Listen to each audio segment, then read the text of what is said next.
Well, we sent several, including one today. So maybe, John, can you check Chris's? Yes, sir. I'll do that right now. That explains that John's got me blocked. That's Okay. right. I have purged Chris from everything I have. Yes, sir. How are you, Jim? I'm good. No grandkids tonight? Excuse me? No grandkids tonight? No grandkids tonight. All right. I'm good. So how many of you guys gonna be up at Reddy's Creek Saturday?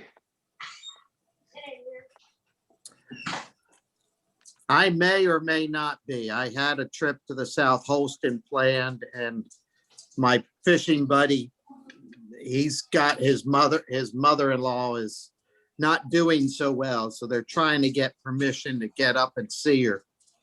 But with COVID, but they're both doctors, and so they both have been vaccinated. So, but if that gets canceled, I'll be there. Patty, you said you're joining us? He's joining us on Zoom tonight. Patty, you said you're joining us on Saturday Oh, at Reddy's No. Creek? Oh, I thought you said you were coming. You got No, enough to I clean don't- at Wilson, I don't even know where it is. Where is Reddy's Creek? North Wilkesboro. Oh, okay, okay, beautiful area up there. Pretty up there. What's going on there briefly? we have a stream cleanup on Saturday at Reddy's Creek, and Okay, it's a small delayed harvest. It has a small delayed harvest section right in town, so we will be doing that. Jim Barberi is the co-leader for that trip. very good. So we'll wait a few more minutes. See, we always get a few stragglers here, and then we'll go ahead and get started. And we also, I guess, since we're mentioning Reddy's Creek, we also have the Mitchell workshop on March 5th. If any of you guys would like to join us, you haven't signed up, please do that.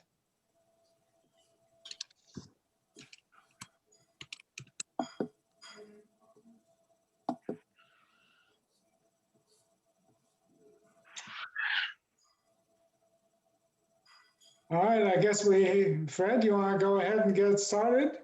Okay. All right. So I'll mute everybody except for Jeff. There's a chat window. If you put your cursor on the bottom of the screen, in the middle of it, you'll see a chat box. So if you want to ask a question, just click on that chat box. It'll open on the right-hand side of your computer, and you can type in a question. We'll get it to Jeff. All right.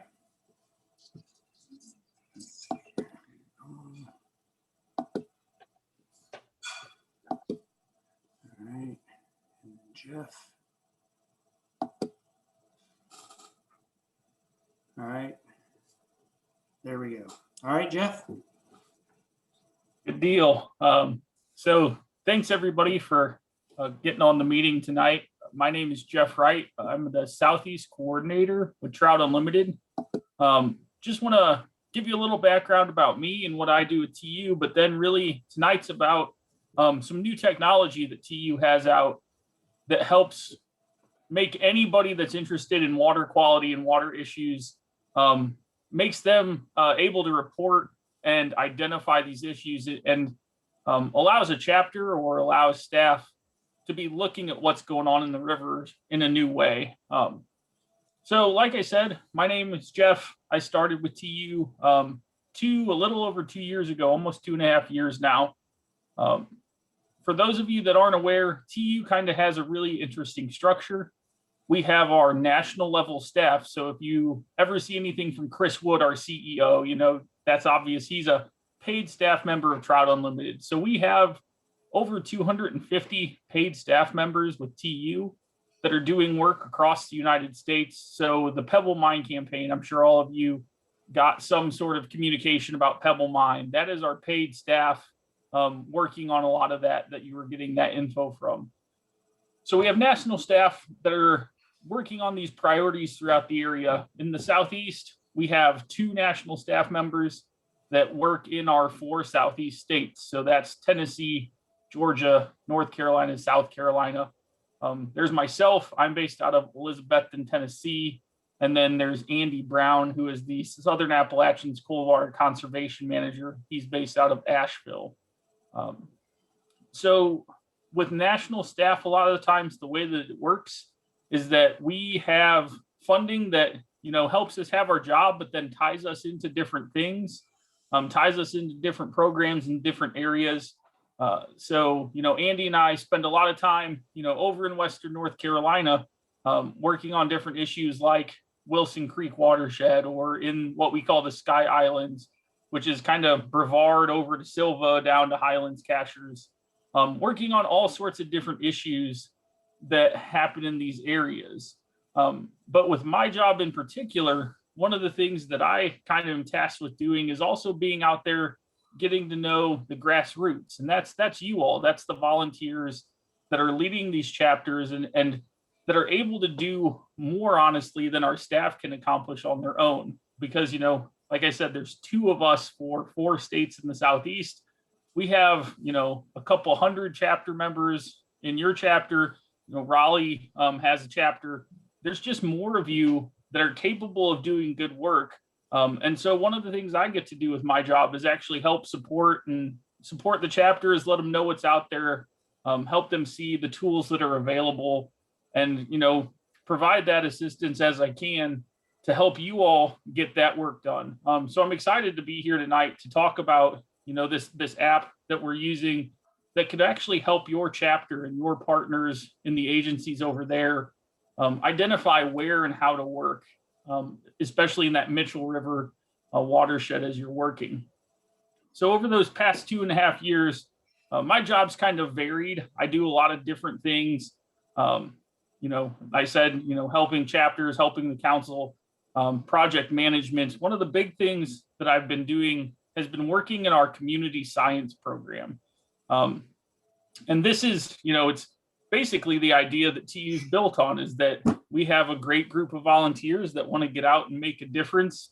And being able to provide some guidance and some programs that those types of people can get involved in, to where they can collect data, and they can be getting that data in that, the Forest Service, North Carolina Wildlife Resources, they're limited in staff time too, but our volunteers can get out on the ground and be collecting information in all sorts of different ways that'll actually help make these types of decisions and make projects happen, because now we know where the problems are and which are the biggest problems. And that's kind of, the exciting thing. Over in Wilson Creek and Sky Island, we've had a great group of volunteers working on identifying sedimentation issues, looking for barriers to trout movement, helping with temperature monitoring studies. But that's something, every chapter out there can be working on. And again, tonight we're actually going to focus in on one of these tools that has come out of our community science program. And that's this thing that is called Rivers. So hopefully you all see the presentation now that's up there. Everybody, good deal. You don't have to look at me now. You can look at the better looking slides. But this idea of community science, just kind of want to go through. Most of us have been out on a stream, been out on a river, be it fishing, boating, hiking, and we see something like one of these pictures. There's cattle in a stream. There's an area where it's mowed all the way up to the bank. That bank has started sloughing off. You can clearly see there's some sort of erosion issue there. Maybe it's a perched culvert where you're fishing up your favorite brook trout stream in the mountains. You come to this culvert and that culvert's blocking those fish from moving past it. And one of the issues that I've always found when I come up on something like this, a lot of times I'm like, but who do I tell? Like, how do I get this information, out to where somebody can see it and we can start working on the issue? And I think a lot of you probably are good intentioned like I am at times too. And you see it and you said, well, maybe you even know who to tell it to. And you say, well, as soon as I get back home, I'll report it.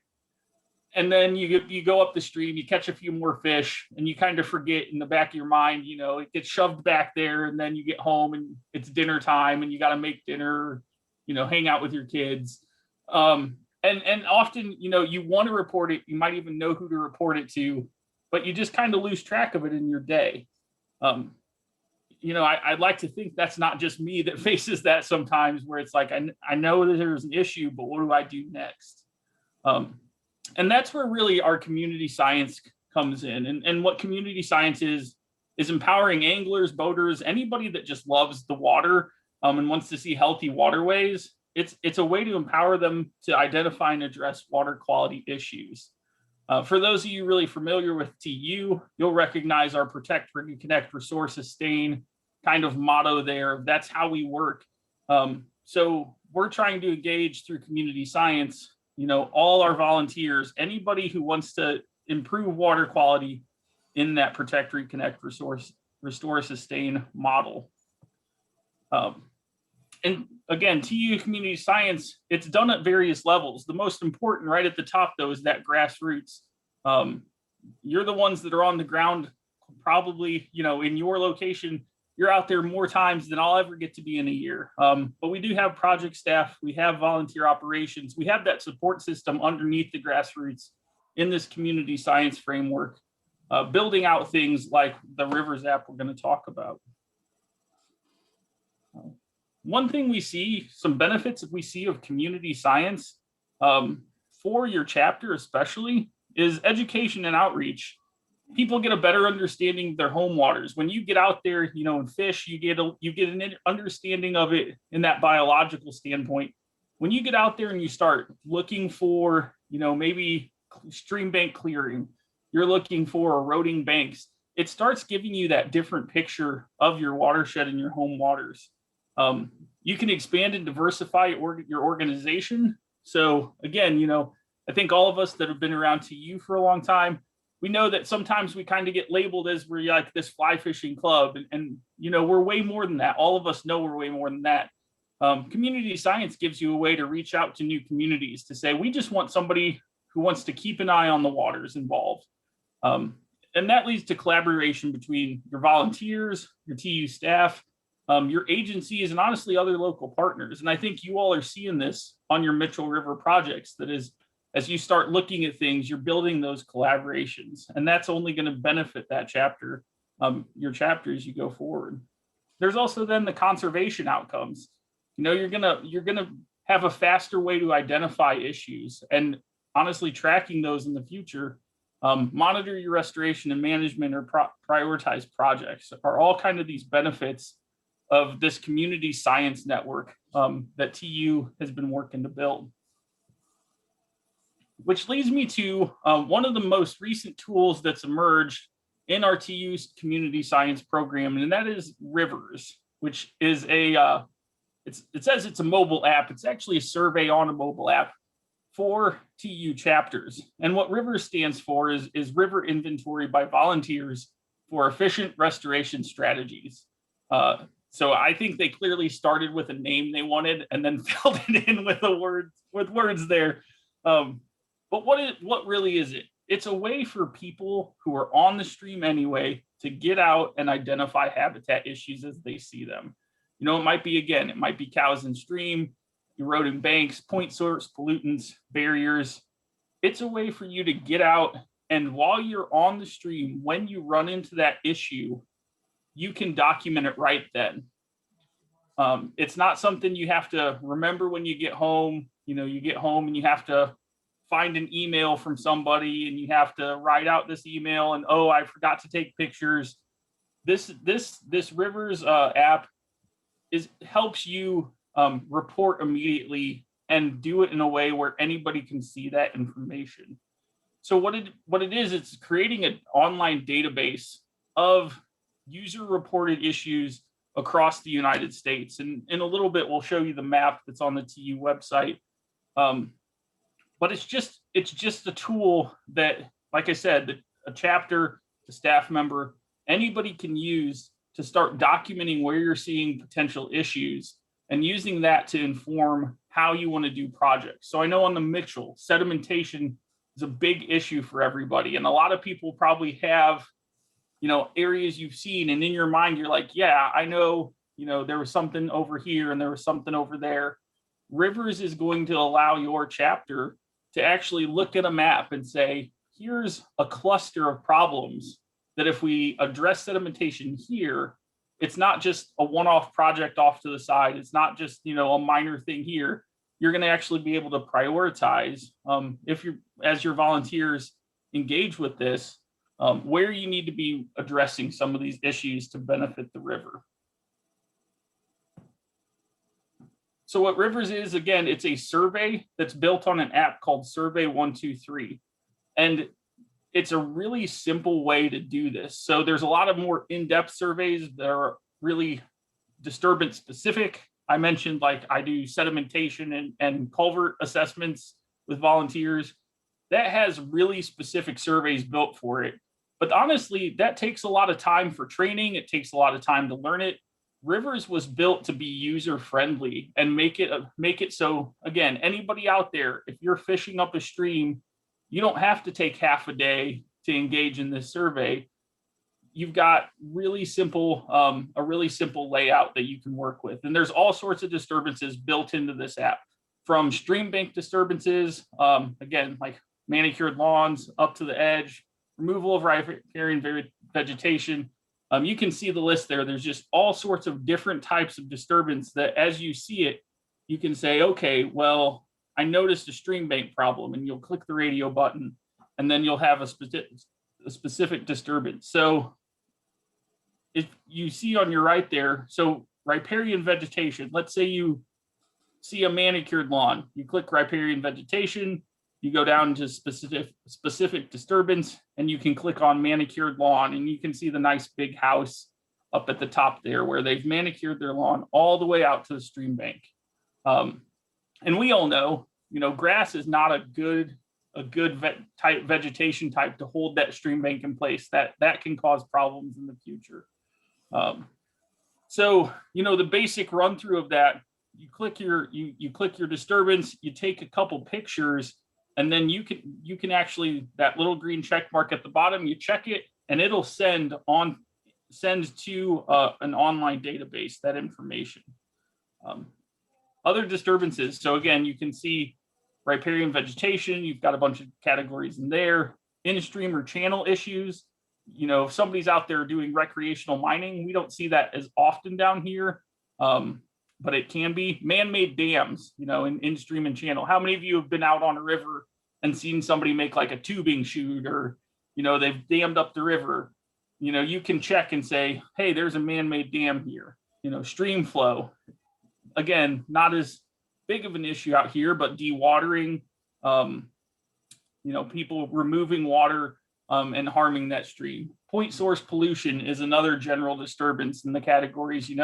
Is there a sewage outlet that's going into your stream? Is there a drain tile? Is there some sort of surface runoff? Again, just kind of running through, we'll just go through this kind of quickly, but all sorts of different different categories within disturbances there. Is there an algae bloom? We've got nuisance algae. Is there just a trash dump? We've all seen trash dumps out here, sometimes too big for any one of us to kind of handle. You all could be out there documenting where those dumps are happening. And, not only are you going to be able to identify where you need to have cleanups happen, that could also go to Forest Service. And you said, hey, we noticed a pattern here of 3 dump sites that are constantly there. And maybe that can even help with some of the enforcement. So again, all sorts of disturbances that are just built in, super straightforward, super user-friendly, that people can work on. We even have a category for just fish observations.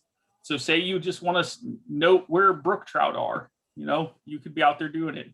You might not want to because it's a national map that anybody can see, but if you had a project, maybe you want to identify, are there rainbow trout where brook trout used to be? You can be doing that sort of stuff. It's really, again, it's a tool that, as your chapter looks to, finding ways to address these types of issues, it's a tool in the tool bag. So getting rivers is, again, it's easy. Sometimes it's easy. But the first thing you have to do, you have to download Survey 123. So this is an app that's on your phone. It's called Survey 123 for ArcGIS. You can go to the App Store on iPhone or Google Play. I'll send this presentation as a PDF to Robbie after we're done, and then you could also scan the QR code there, and that'll open up and download the Survey 123 onto your phone.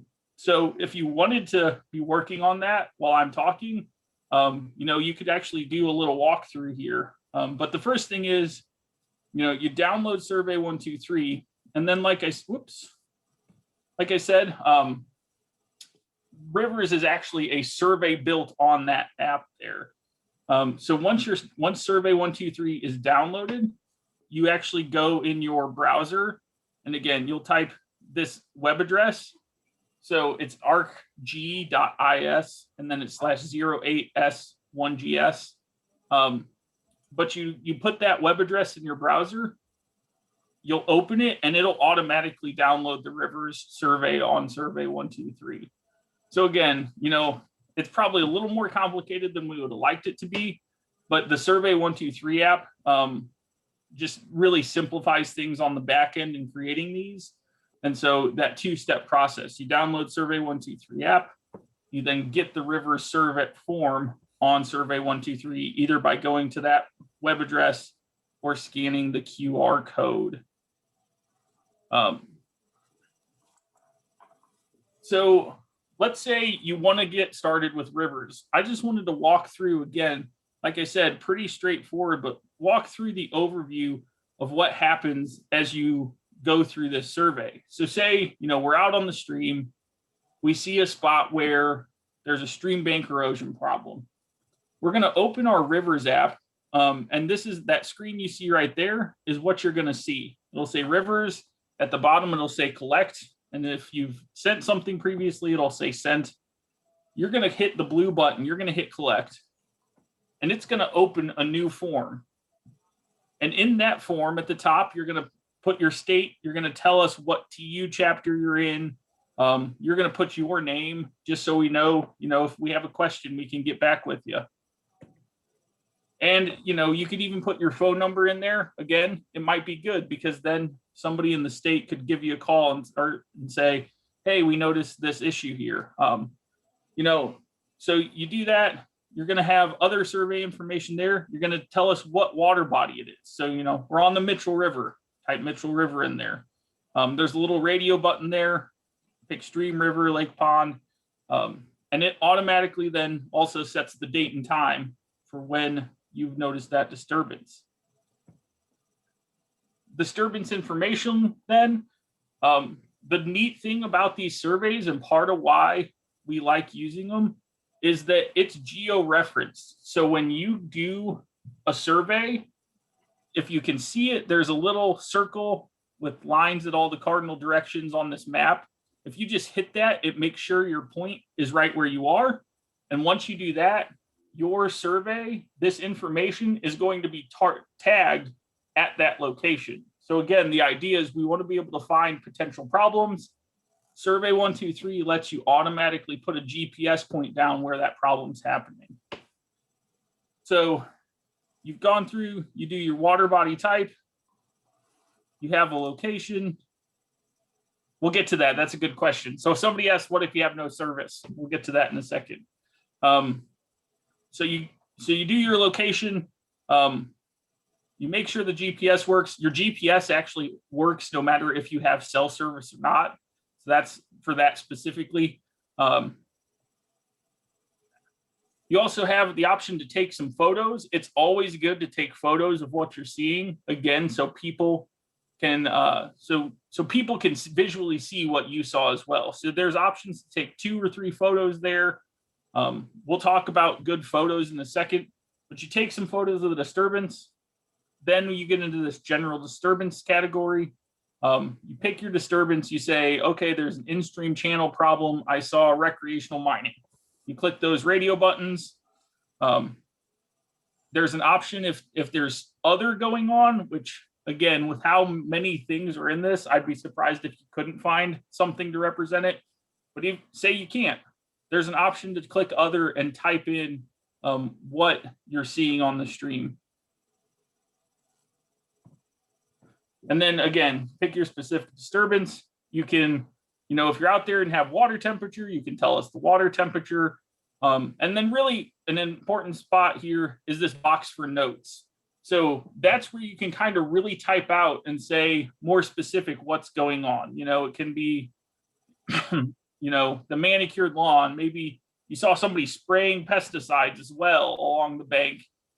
Anything you think is important can go in these notes. And I know it's going through it like this, it's a lot all at once. But really it's background information telling us who you are and what's happening. The georeference tag on the map, photos of what's happening, and then picking the disturbance that's going on, telling us what's actually happening. So you can kind of see it's just knowing which buttons to click. It's not as in depth. We're not asking you to measure anything or do any estimates. It's just a way, it's just saying, here's who I am, here's where I was, here's the problem I saw. So you'll go through all of that. And then at the bottom, you'll click that little green check mark. And it doesn't matter if you have service or not on your phone at this point. When you hit the check mark, it'll say survey completed, and you can pick to send the survey later. So say you don't want to worry about it right now. You can go home, and once you're back on Wi-Fi, click that send later. If you're in an area with good service, you can click send now, and move on with your day. But like I said, it's basically instantaneous reporting at that point. If you have good enough service, click send now. That survey gets shot off and ends up on the database. If you made a mistake, you can click continue with the survey, and then just click that, and you can go back and fix whatever you need to. Say you want to send now, you go ahead, click send now. You'll see a little screen that pops up, this little send screen. And then you can go back.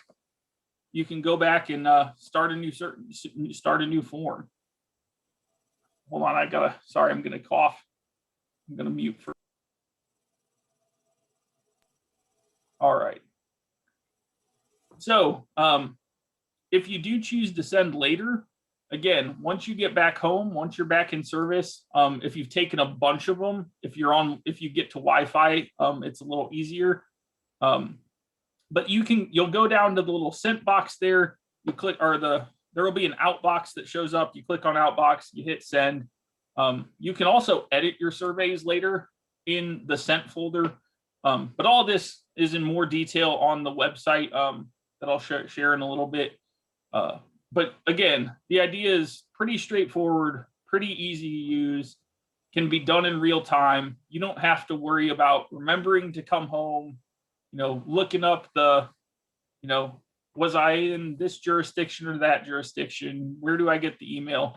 None of that's a concern because you've now sent that information on to the database. So somebody asked, is there any concern with documenting private land issues? The only issue would be, if it's on private land, you need to have permission to be there, obviously. Or, if you're in a situation where a navigable river, you can legally be in it, you're documenting a private land issue. I would try to be sensitive about the landowner, maybe not pointing them out specifically, but, again, it's a way to identify an issue, and then maybe a group could get together and just approach a landowner and say, hey, we noticed this. We'd love to talk to you about, why it's important to have a stream buffer, and we'd love to help you create that. I think it's a way you can identify the issue. Again, as long as you're legally allowed to be there, I don't think that the private public is necessarily an issue beyond, just being respectful of what that landowner. Is there a way to remove an issue after it's fixed? Yeah. So you just need to contact one of the TU staff members. Like you could contact me if you say, hey, we put this on rivers, we need it removed. I could then get it removed from the database. So yeah, pretty simple. But again, I'm just wanting to give really kind of a straightforward overview here, run through it. We've got all sorts of documentation on this, but wanted to kind of show you again, the other big benefit of this is that there's a web application. There's a map on TU's website where this information's actually landing. The information's landing and anybody can see it. So let me switch which screen I'm sharing.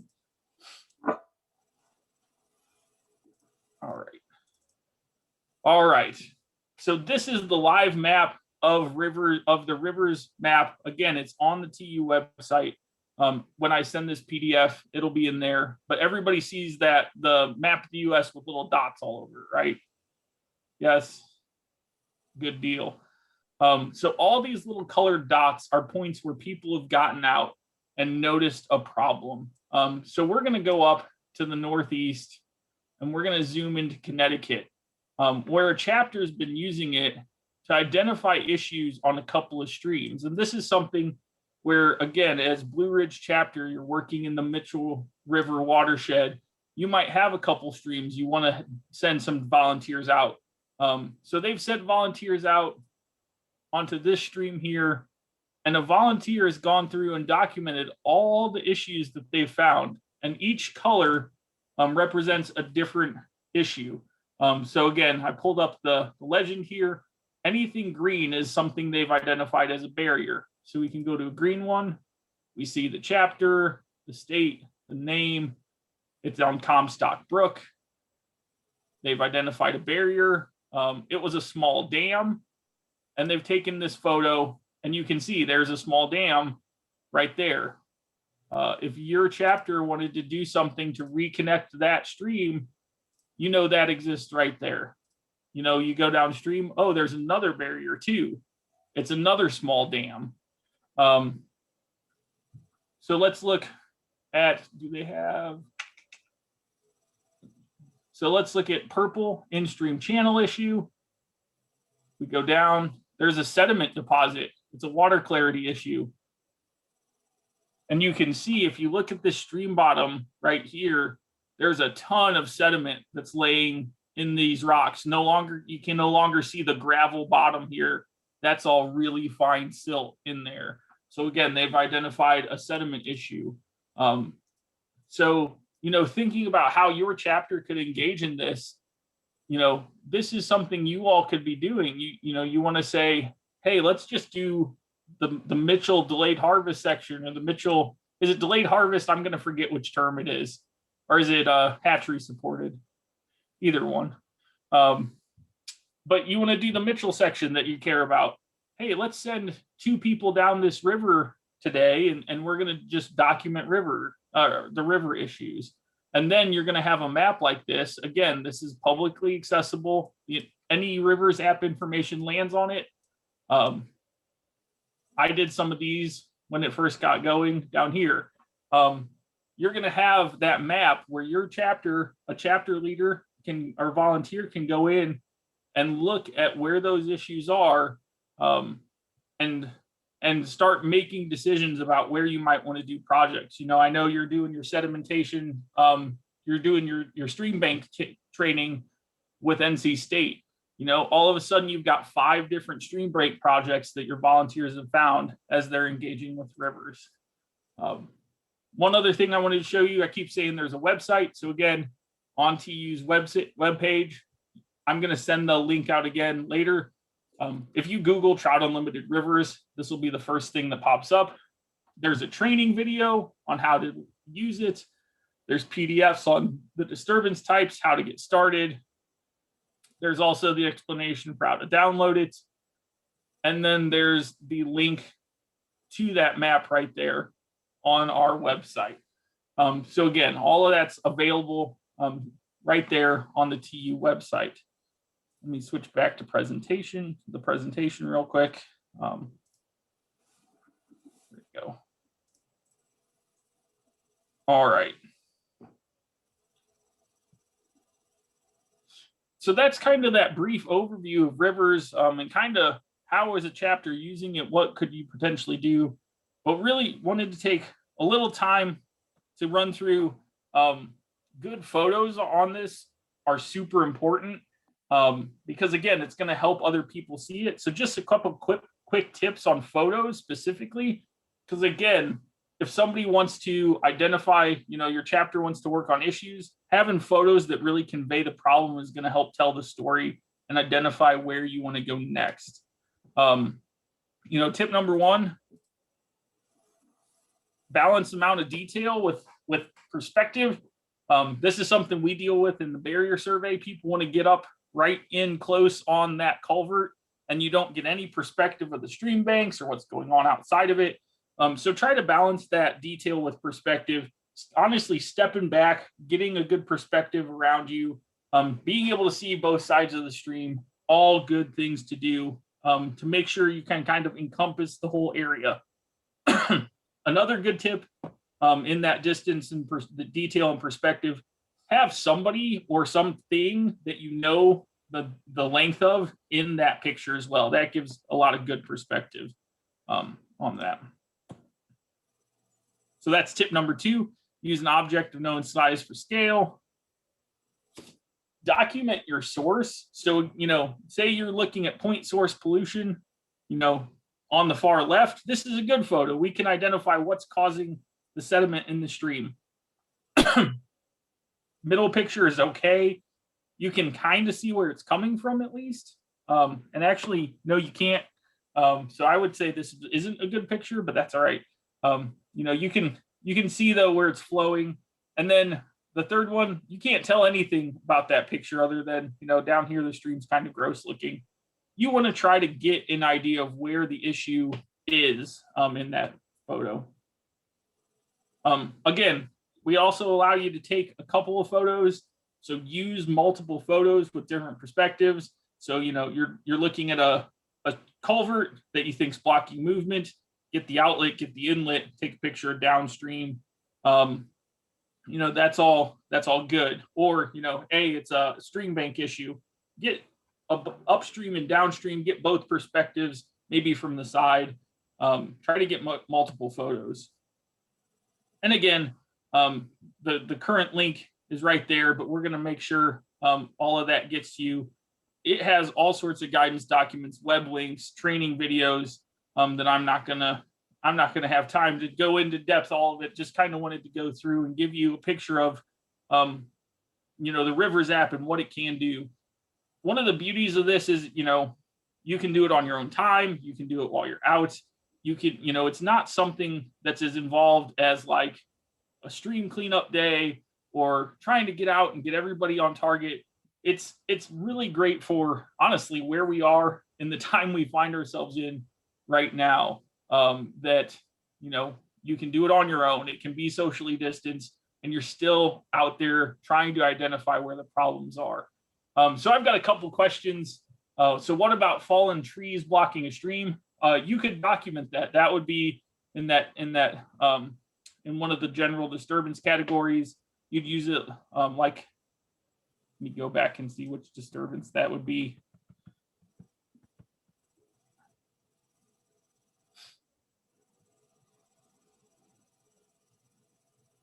So in barrier, there's you could document it as either like a beaver dam or a small dam. You could document that tree's down and blocking the stream. Honestly, you don't necessarily always want to remove woody debris in a stream. It's really important for habitat. But if it was really causing a problem, there's a way to document that. So who can access the BB? So whoever, Patty and Jim, BB, what do you mean by BB? Sorry. You're muted. I can't hear you. Let's see if I can unmute her. Okay. Oh, DB, database. I see it now. So again, that web map is publicly accessible. So say you want to alert North Carolina Wildlife Resources, or you just want to say, hey, we have this and we're doing work on it. You can send them a link to that website. You can also, copy the information out. Again, it's GPS tagged, and send that directly to them. So that's the one thing is right now it's kind of like somebody within the chapter would probably be needing to look at the map and inform people as they see issues. Or, one thing we just need to do, honestly, is connect with the wildlife officer in the area and say, we're going to be doing this work. You might want to keep an eye on this map and send them a reminder every so often, especially when egregious issues pop up. Forest Service with Wilson Creek, we have the connections where we could be saying, hey, Forest Service, we want you, this is something really important.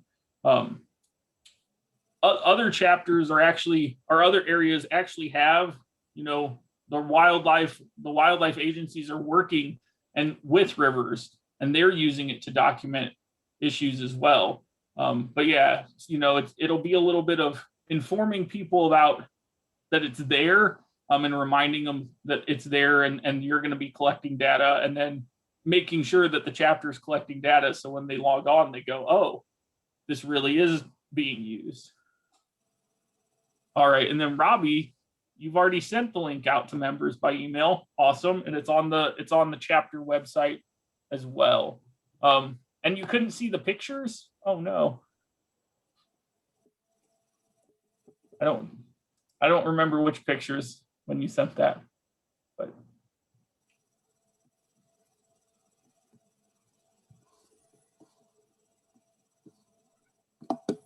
well, so if you, yeah. But really, again, just wanted to give you a quick rundown. That's all I had tonight. I feel like I always tend to go a little faster than I mean to. But again, I think this type of technology that just gets something into anybody's hands where they can say, oh, I noticed a problem and report it almost immediately, is a big win for the rivers and streams in our area. And the more we can get people using it, the more we're going to be able to get the attention of other people. Andy and I will be able to keep an eye on it.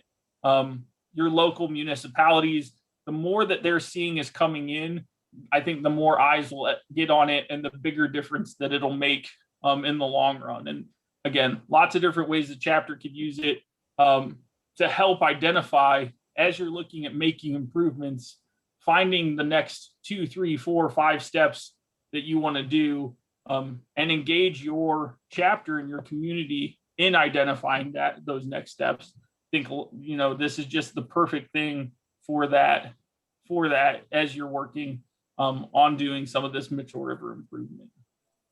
So are there any other questions that anybody had? So Jeff, if somebody sent something in, does that mean you guys would reach out to BRTU if it was something on a stream we were working on? Yeah, I mean, it's new enough and not utilized enough in our area that we are kind of working through how that'll happen. But that is a good idea for me to keep an eye on it. And if somebody sends something and it's like doesn't even say BRTU, yeah, I could easily just shoot you a message and say, hey, check out the most recent update. The other thing is just designating, if you have somebody that wants to be the person once a week, they just check from Blue Ridge, they just check the web map just to see if anything's happening. That would be another option there as well. I'd like to really thank TU for this. This is awesome. I really am looking forward to the day. I'd love to see everybody on that stream, not just TU, but anybody who uses the stream have it on their phone.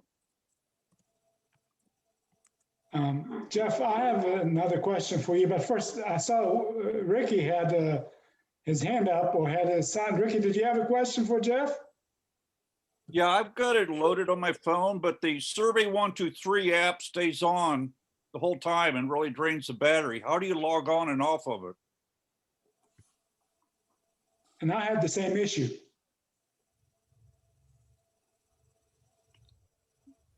You're muted, Jeff.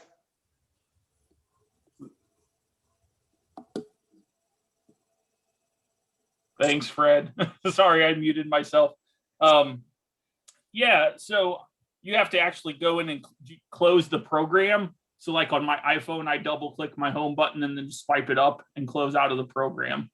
Because yeah, that is one of the issues, is it will stay on if you allow it to use your GPS location and everything outside of the app session. So you do have to manually close it, however that works on your phone.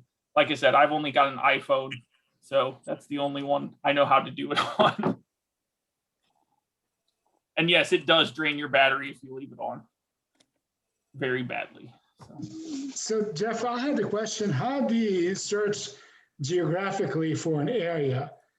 You know, if you want to search by county or search by, how do you look at things in your area? So right now it's not set up to where you could say, okay, I want to look at this county. But if you just want to zoom that map in, at the top of the map, there's a little find a place. So say you wanted to look in, you know, maybe there's a state park or something, you could type it in and it'll zoom the map onto that area for you. The web map isn't necessarily going to help, you know, you're not going to be able to parse out things. But again, this is where TU staff can help out. If you wanted to have a collection of points, you know, and just that collection of points, you just reach out to me and we could probably make that happen for you. Okay.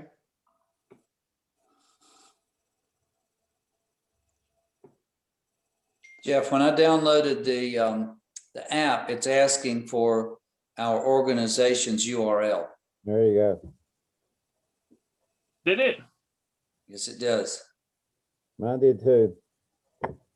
I will have to ask around because one of the issues I have an ArcGIS account.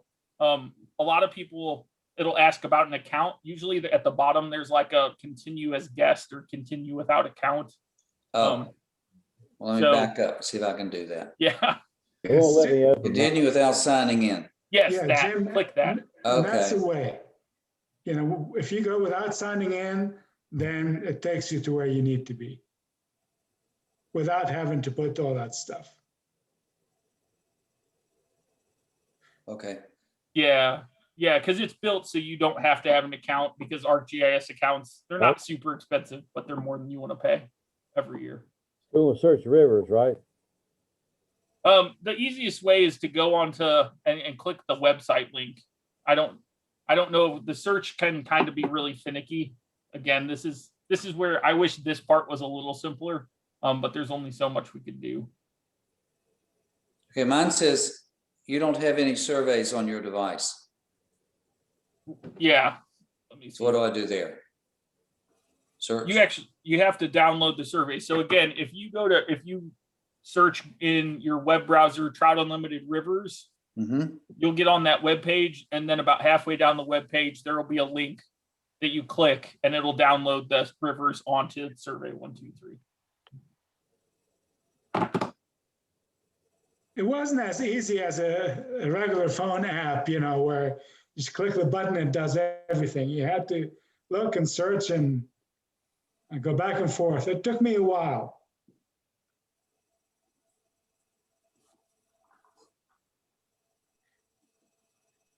Jeff, who is it that came up with that app? Get muted, I wonder.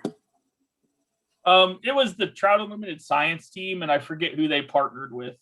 But they were the ones that helped put this, like the main people putting it together. Does it belong to TU or? Yeah, it's a Trout Unlimited thing. The survey is the app itself is an ArcGIS. It's oh shoot, Esri owns ArcGIS.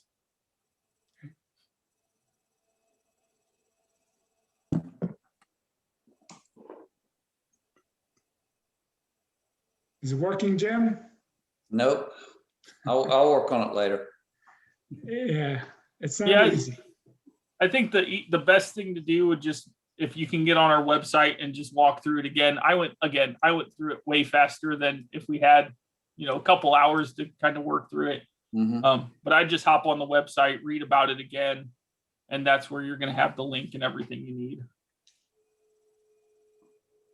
But I promise using it is much easier than downloading it. Ask your grandkids to help, Jim. I will.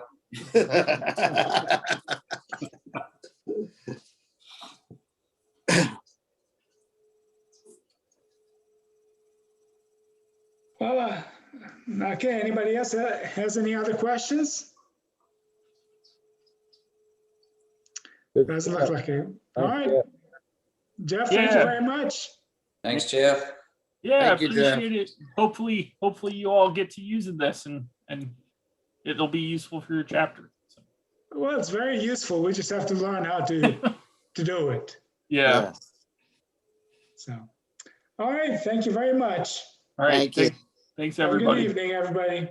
All right, you too. Everybody, bye. Bye. Bye.